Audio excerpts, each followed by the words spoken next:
Mais il est complètement fou. C'est de Tennyson. Pardon? Ce qu'il a dit en sortant, c'est un poème de Tennyson. Ah bon, je ne savais pas qu'il était poète.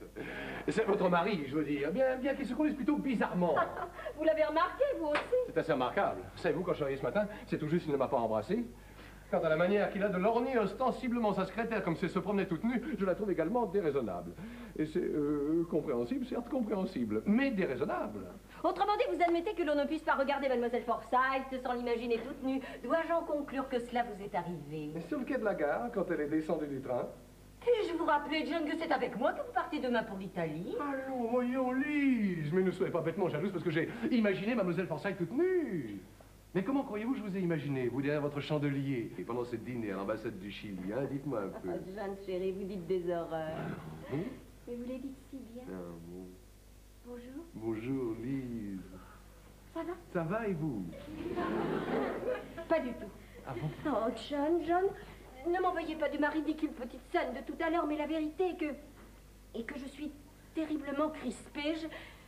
J'ai peur. Peur? Oh, John, pourquoi es-tu venu ici? Mais parce que tu me l'as demandé, Lise. Moi? Mais oui. Ah oui, c'est vrai. Eh bien, alors il ne fallait pas venir, voilà tout. Il fallait être plus raisonnable que moi. Oh, John. Mon petit Liseron, qu'est-ce qu'il y a? Je suis sûre qu'il nous a tendu un piège. Un piège, ton mari. Oh, le pauvre, il en est bien incapable, alors ça. Incapable? L'année dernière encore, il a réussi à faire construire une chapelle par la banque Rothschild. Ben peut-être, ma chérie, peut-être, mais de toute façon, on ne prend pas au piège un agent de change. Mais Ça. tu ne connais pas Hugues. Il est plus rusé qu'un chef indien. Mais réfléchis. Oui. Il sait que tu es mon amant. Il t'accueille ici comme un copain d'enfance rescapé d'un naufrage. Pourquoi?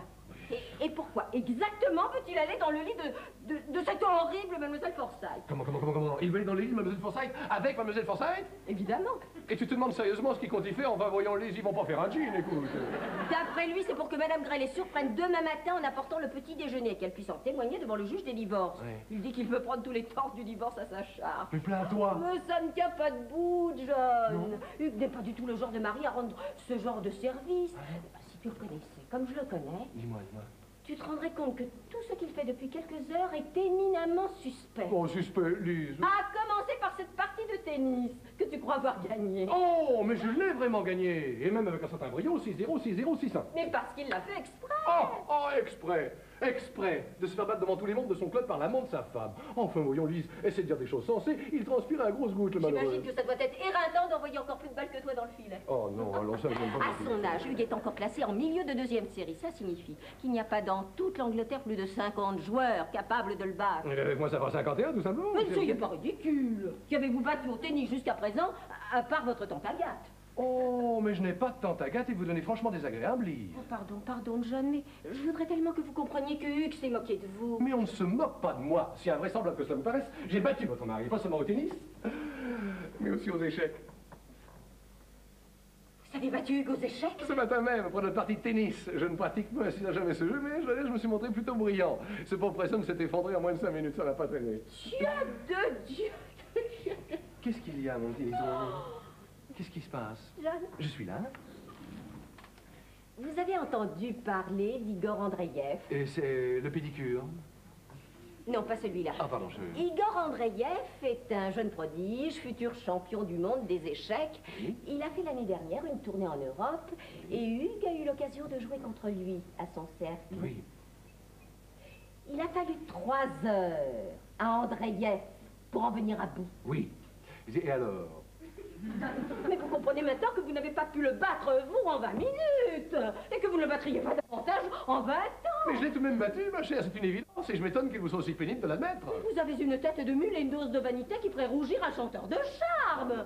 Vous n'avez battu Hugues ni au tennis ni aux échecs et vous ne le battrez jamais. Il s'est laissé battre. Et vous devriez vous demander pourquoi, au lieu d'être là comme un grand bonnet, tirer des feux d'artifice. Qu'est-ce que je dis, je suis folle, moi? Regrettablement nerveuse, en tout cas. Oh, John, c'est notre première dispute. Ah, ma chérie. Oh, embrassez-moi. Embrassez-moi vite.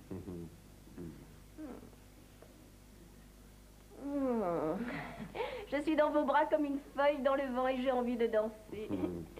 Fais-moi encore danser. Ben voilà, mon petit. Vous avez besoin de quelque chose? Ah, Madame Gray? Non, pourquoi? Comment? Vous m'avez pas appelé? Pas du tout. Oh, ben ça alors, je l'aurais juré. Encore ma vieille oreille là, qui m'a joué un tour. Alors, voilà le monsieur qui a pris la place de monsieur. Oui, il a eu la gentillesse de vous céder sa chambre pour cette nuit. C'est ce que Madame Gray veut dire. Ah bon, je comprends, oui, ça y est. Et monsieur, lui, il ira dormir dans la chambre d'amis, juste à côté de celle de la demoiselle. Il faut bien qu'il dorme quelque part. Ben voyons. Madame Gray, puis-je profiter de votre présence pour vous demander où vous en êtes avec ce canard? Eh ben de ce côté-là, ça aurait plutôt tendance à s'arranger. Ah ben oh, de toute façon, c'est pas pour tout de suite. Hein. Vous avez tout votre temps. Courage, mon pauvre.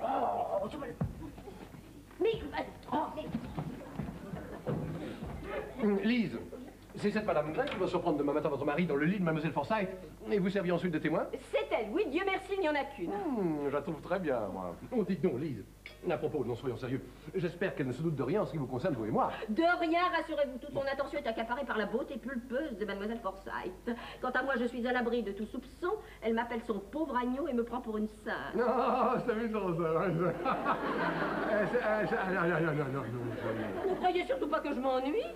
Vous savez à quel point j'apprécie ce genre de commis? Non, mais je plaisantais, Lise. Oh, ça y est, j'ai la migraine. Oh, mais pourquoi ne prenez-vous pas un peu de méthanone, puisque ça vous réussit, mon Mais chéri? je n'en ai plus. Mais tenez, ma chérie, en voilà. Comment vous avez pensé à cela? Et Comme c'est gentil. Et l'autre idiot qui disait que c'était purement physique. quel porc, celui-là, non? Vous avez acheté ça ce matin? C'est-à-dire que c'est votre mari qui... C'est mon mari qui? Oui, c'est-à-dire qu'il me l'a donné dans le cas, c'est... Pour le voyage, Lise, c'est pas... Remettez ça dans votre poche. Mais pourquoi, voyons, il n'y a pas de sorte de méthadone, ça revient au même. Remettez ça dans votre Lise, poche. mais pourquoi vous vexez pour une chose pareille? Il n'y a pas de...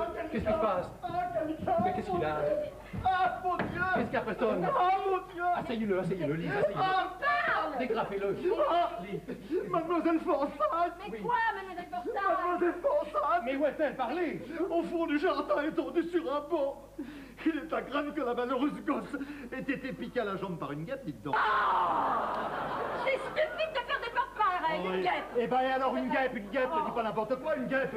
Tu la verrais, tu ne la reconnaîtrais pas. Je parle de la guêpe, bah, c'est bien, la guêpe, c'est mademoiselle Forsyth. Tu n'aurais pas une pommade quelconque avec un vieux bout de coton? De l'ammoniac, Lise, je suis péremptoire. Ce qu'il faut dans ces cas-là, c'est de l'ammoniac. Oui, au moment de passer à table, canard à l'ammoniac, vous êtes, oui, bah, je préférerais autre chose, vous voyez, tout ce que tu voudras, sauf de l'ammoniac. Je vais chercher le tube d'applicaïne. Merci, chérie, je suis désolé de te déranger comme ça. Oh, mon Dieu. Brunelot, la première guêpe de l'année, ça s'arrose, ça. Vous prenez un verre? J'en ai déjà vu deux. Eh ben, tant que vous êtes capable de les compter, c'est pas grave, vous en faites pas, je vais vous servir ça. Et pardon encore de vous avoir dérangé. Aussi brusquement, mais vous savez ce que c'est, vous? Non, vous allez leur donner. Le principal dans ce genre de truc, c'est la rapidité des premiers secours. Oh, mon Dieu, je vous remets un petit glaçon. Merci volontiers. Oui. Voilà. Je vous en mettrai dans les cornets pour partir. Vous en emportez. Voilà. Vous voulez Non, je crois que ça suffira. Oh, la malheureuse. J'espère qu'elle s'en sortira, la pauvre gosse. C'est que je fonde de grands espoirs sur elle. Oui, je sais. Lise m'a mis au courant. Oui. C'est pas bête, mon idée, non? Oui, on se me regarde pas naturellement, mais les gens qui gaspillent leur argent pour rien me rendent malade. Avez-vous pensé à ce que cette histoire avec Mademoiselle Forsyth risque de vous coûter en pension alimentaire? D'accord, mais enfin, vous allez vous occuper de ma femme et de mes gosses. Je peux faire un petit effort de mon côté. Bon. Moi, à votre place, j'essuierai ça tout de suite. Quoi donc? Les traces de rouge à lèvres que vous avez là. Si Madame Gray vous voit avec ça, alors, ça plante tout par terre, bah oui. Ah, je vais vous tenir votre verre. Vous êtes emprunté. Ah, frottez bien. De mon côté, sur mon côté, voilà. Un peu à tribord encore, voilà. Je vous remercie infiniment, Preston. Mais je vous en prie, moi, vous savez, j'ai toujours été pour les associations d'entraide. Et puis, il faut dire que Lise a un côté panthère, parfois, vous savez, tout à fait déconcertant, hein. Je me souviens du jour où elle m'a embrassé pour la première fois.